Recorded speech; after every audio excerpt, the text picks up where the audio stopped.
We're like right downtown. Things have improved greatly since I added the noise filters with the ferrite rings.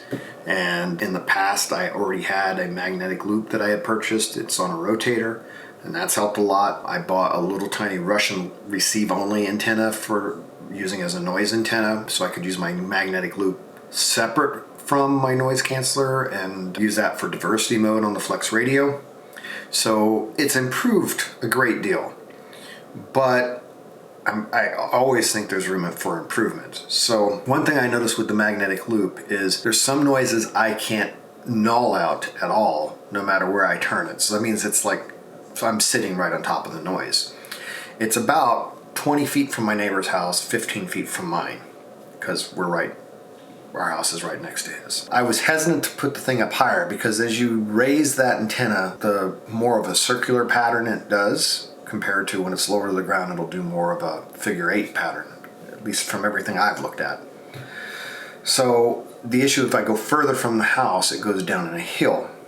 And as I go down in that hill, if I raise that antenna up so it's level with the house to null out noise that's from my house, now I'm raising it up and the null becomes less because it becomes more of a circular pattern instead of a figure 8. Because ideally, you want it, 5 to 8 feet off the ground, not 8 or 9 feet or 10 feet or higher. So normally you want it to be around 5 to 8 feet off the ground, but if I put it in the backyard to get it to where it's level with this house, it will have to be 15 feet.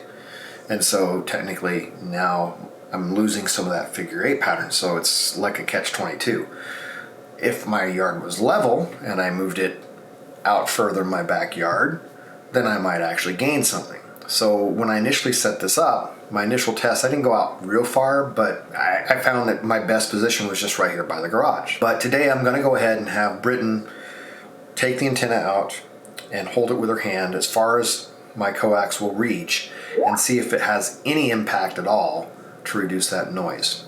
If it does, then I'm gonna order me 100 feet of coax and just move it out to the end of the yard. But I don't want to spend the money for no reason, even though coax is cheap. So that is the project. I've also ordered, and it should be coming in today, another cross switch box, and I'll show you that and why I ordered it. I'll explain it when I actually show you what I'm doing. Show you what I got for antennas. I've showed you this in other videos, but this is working really well. So I have a fiberglass pole that I purchased from DX Engineering. It's 25 feet, but the last 5 feet is not up.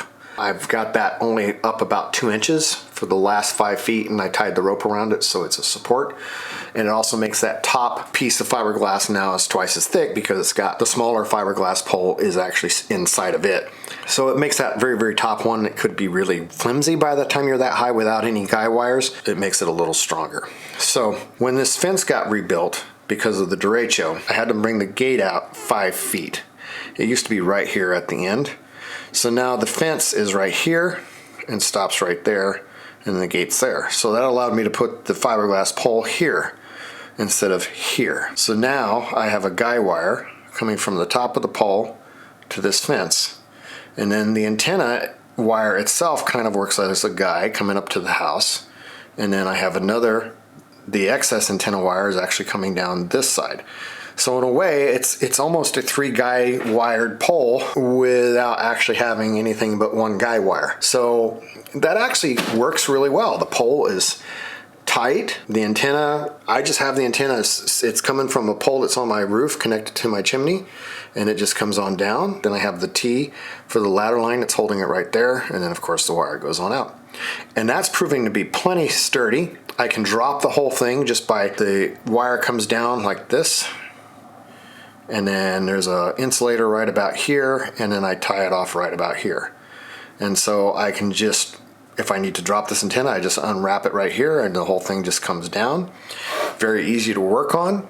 It worked out really, really well. So if you don't have trees, then just put a pole on the top of your roof and a pole at the corner of your yard, and this is gonna work. I've got 150 foot that I was able to run this way. It's very bent.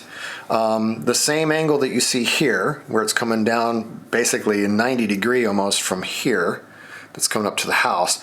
On the top of my roof, it has another 90 degree to the other corner of the house. Well, not quite a 90 degree. I'll show you that on a map here on Google Places so you can see exactly how it looks from the top. But while we're looking out here, right now, down in this corner, if you can see it, there's my mag loop. So what we're going to do is try to move that away from the house and see if it affects the noise level at all and see if it makes things better. All right, so here's my house from the top view. If you can see this, it says 130 feet, but I actually have 150 feet wire because it's going from the corner of this house to a pole that's at the top of the house 10 foot high. So we've got it going up literally, there's probably 10 feet at least right here in height, gaining even at an angle because it's 10 feet from the top of the roof with the pole. But then this corner, because it's a 45 degree angle, this corner is probably another 10 feet below. So just this corner's height to the top of the roof is 10 feet, plus it's on a pole that's 10 feet higher. So we're going from 20 feet down to here. So we've got, if you cut that in half because it's at a 45 degree angle, we got about 10 feet of extra footage right there. And then of course it has to come down from there all the way down as it comes down.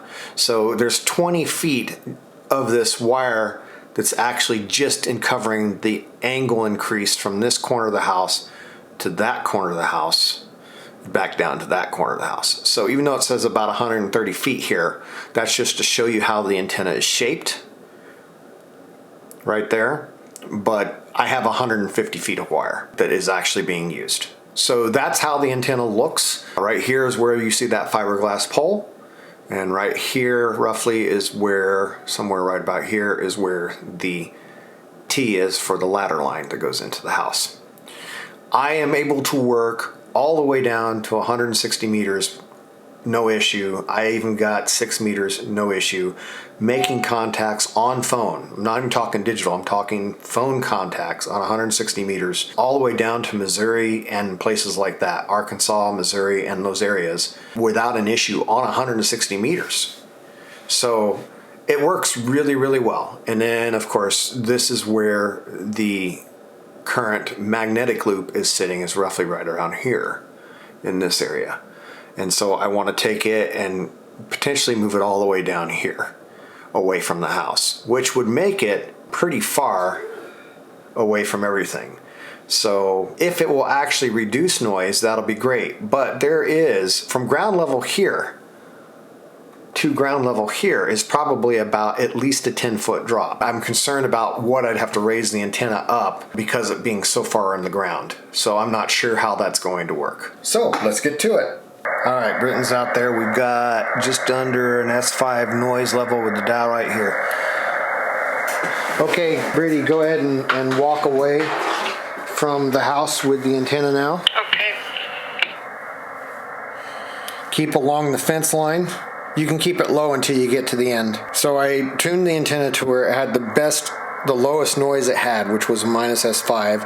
I'm going to go ahead and have her carry it out as far as she can go and see if it has any impact at all getting further away from the house. All right, now go ahead and raise it up as high as you can reach. Okay, stand by, try to keep it there. Oh wow, I can already tell you, look at that, look at the noise level. It's already gone down to almost an S3. I'm going to have her bring it back and we'll see what it does. Get it back to the house.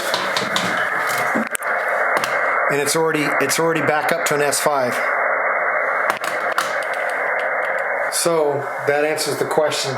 I need to order more coax and put that thing as far away from the house as I can get it. I literally dropped from an S5 to an S3. It's back at the house. I'm gonna go anchor it back down so it can't turn. She didn't even try to, I mean, she was just holding it. She wasn't even necessarily having it in a good spot. She just held it up.